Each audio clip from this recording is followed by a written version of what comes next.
Hey, Phil from Got Memories here. Okay, this video is about Legacybox mini DV tape redo. Okay, this customer, I've got screenshots of the emails here, and if anyone from the company wants to, whatever, customer number 612490.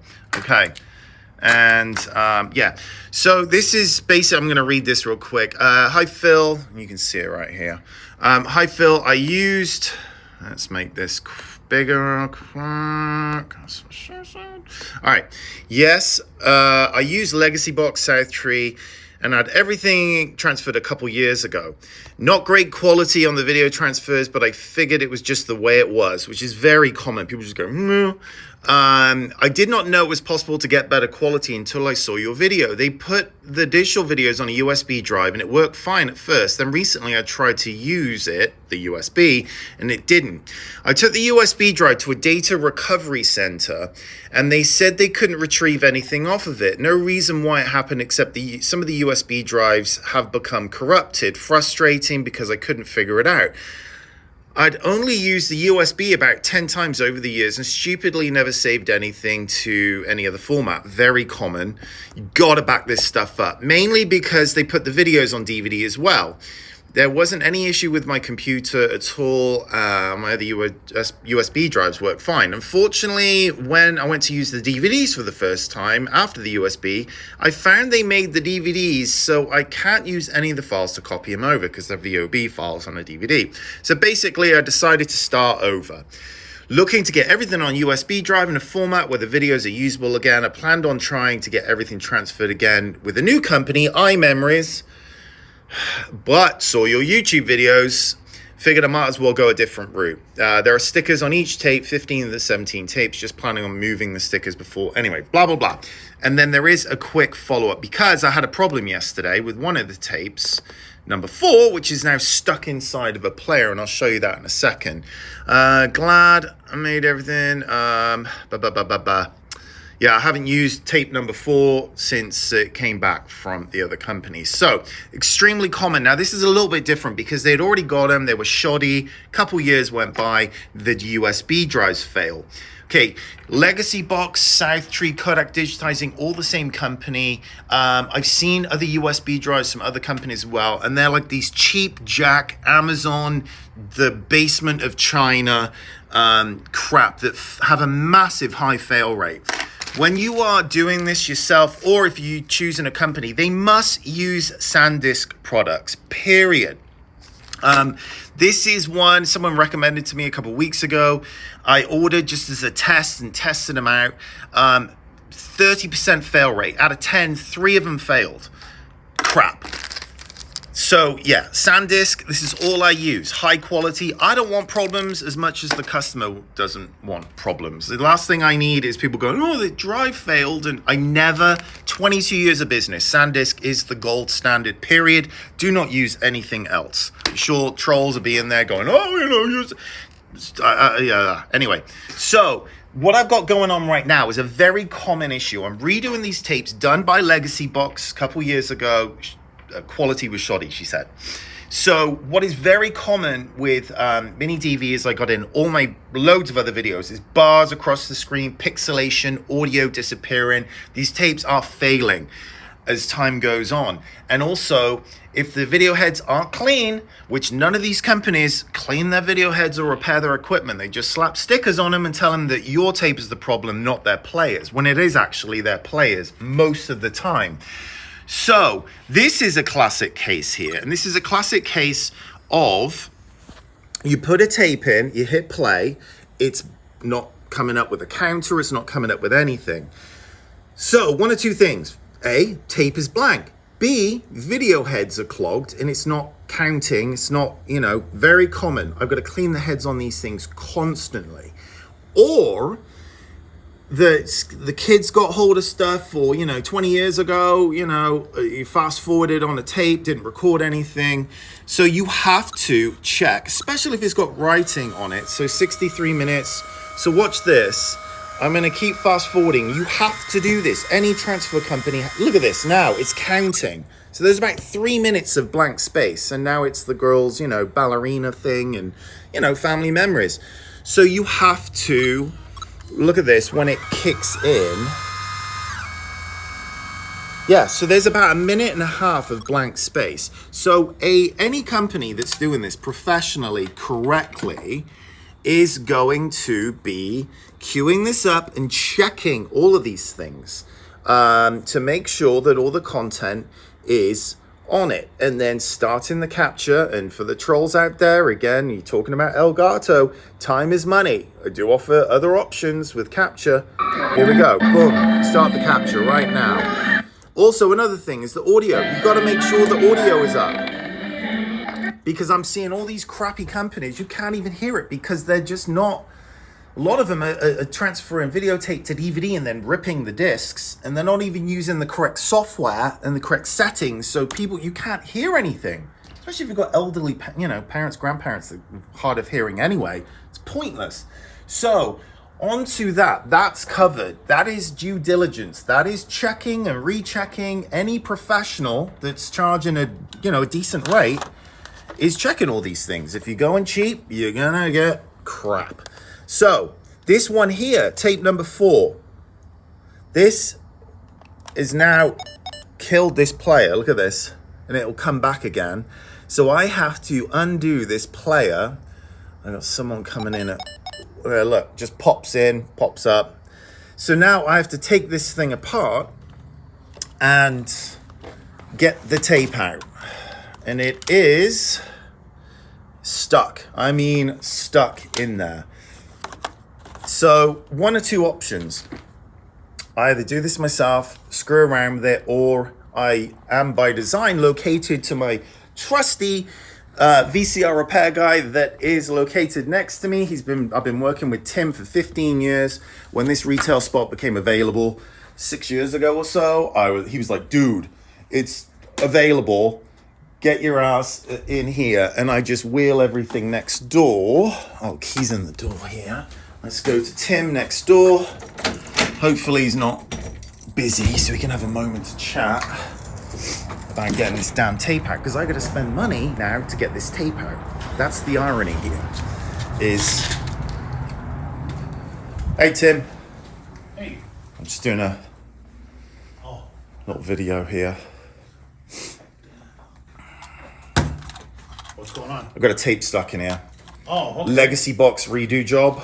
Okay. It was rewinding really bad, like struggling. What the hell's going on? And now it just powers on and powers off. Okay. So rather than me screwing around with it, I'll just leave it up to you. Okay. Yeah, I can get it out this afternoon and get it over to you. All right. What do you say to all the people that are cheap, that are looking around at Legacybox, Saturday, all these box companies? Don't use them. Go to Phil. Anyway. Okay. All right then. I'll get it out. All right. Thanks, Tim. Cheers. By the way, if you are in Phoenix, Tim, Arizona Video Electronics, do not contact him though if you are not in Phoenix and you want repairs, because he just doesn't need the business. And also he doesn't deal with mail order. So if you've got camcorder repairs, all that stuff, two things. Don't contact me if you've got stuff that you need your stuff fixed. Don't contact me because I don't repair stuff. I do my own stuff, so does Tim. Don't contact Tim if you're not in Phoenix. Otherwise, be really nice to Tim, because he's kind of, he's like the soup Nazi, and he's been doing this a long time. So he just doesn't need the BS with people that are just like, oh, hey, can you talk me through this? I mean, I get texts almost daily with people going, I've got this model camcorder, I've got this computer, I've got this capture card, and it's not coming up, and can you call me? Please call me or text me how to fix all my stuff. Are you out of your goddamn mind? What are you thinking? So anyway, don't do that to anyone, any company. If you're doing this yourself, what I give on YouTube is free, but past that, I'm sorry, but I got a business to run. I got enough of my own crap here to deal with. What else? So yeah, all this is coming through nice and clear. And nice, clear picture. Oh, and also the date stamps as well. I mean, I do give people the option of date stamps, and 100% of people want it. None of these companies are putting date stamps on them, especially with tapes that aren't even labeled. Look, they're like, is this blank? Is this... Oh, and they charge for blank tapes. So if you send off, a 40 tape package for whatever, and like you got 12 of them that are blank, guess what? You charge for that. No reputable company charges for blank tapes. Or if there's TV recordings or anything like that, they don't touch it because of copyright. I understand that. I'm the same way, but I don't charge for that stuff. It comes off the bill. With everyone else, they charge you for that stuff. Even if they can't transfer anything, they're still charging you. People are sending off 50 videotapes and getting back 46 of them not transferred with stickers on them, which I've got in other videos, going, due to heat, moisture, environmental issues, your fault, we can't get anything off of it. You get no refund. So it's shocking what goes on in this industry now. I'm going to be doing a video as well on the reasons why this industry sucks, is so bad. So bad. And people are still in mass sending their stuff off to all these damn companies, and they're like, well, they're $9. The blank tape cost $20 all those years ago. What do you think you're going to get for $9 a tape? That's what you need to be seeing. If you're not handing your stuff over to a very highly rated transfer company, good luck, because I have to listen to it daily from customers. Oh no, I had one yesterday. I'm like, dude, Scan Digital, more like Scam Digital, didn't transfer the audio on their film reels. And then I'm like, did you not check their reviews? They've got 17 reviews with a 2.9 score on Google. The DMV has a higher Google score than this transfer company, and you gave the only copy of your home movies over. And well, it was, it's cheap. It's Groupon. A lot of Groupon crap. Like, I want to eat at a restaurant that offers a Groupon, because I'm like, ugh. But yeah, people are still sending off their precious movies to these, with all the red flags everywhere. So if you would like to get a quote from me, gotmemories.com. If you're looking for cheap pricing, that's not me. If you're looking for just bargain, not me. I do quality work. I work one-on-one, and I do top-notch work. So you've got to remember what you paid for all the camcorders back in the day. Thousands upon thousands of dollars. My average ticket is about, around about $1,000 to do 20, 30 years worth of stuff. So, it's all relative. And you don't want to be handing this over to the lowest bidder. Again, all of these cameras, they all break. These all need fixing. These I've fixed myself. I've cleaned the heads. They're all drying out. It just keeps going on. And just me talking about it gives me indigestion. So this tape job right here I got to do. This is Digital 8, the worst. Mini DV is second worst. Digital 8 is the worst. Not stored the best. Look at this. There is not one size fits all with all these tapes. People, on the whole, 70% of the jobs I get in, the tapes have not been stored indoors. They haven't been cared for. They haven't been played. And people are expecting miracles from them. So any company you're checking out, if they ask a lot of questions, where are the tapes been stored? They've been stored in the cases. Are they covered in dust? Are they this? When was the last time you played them? What is the oldest tape?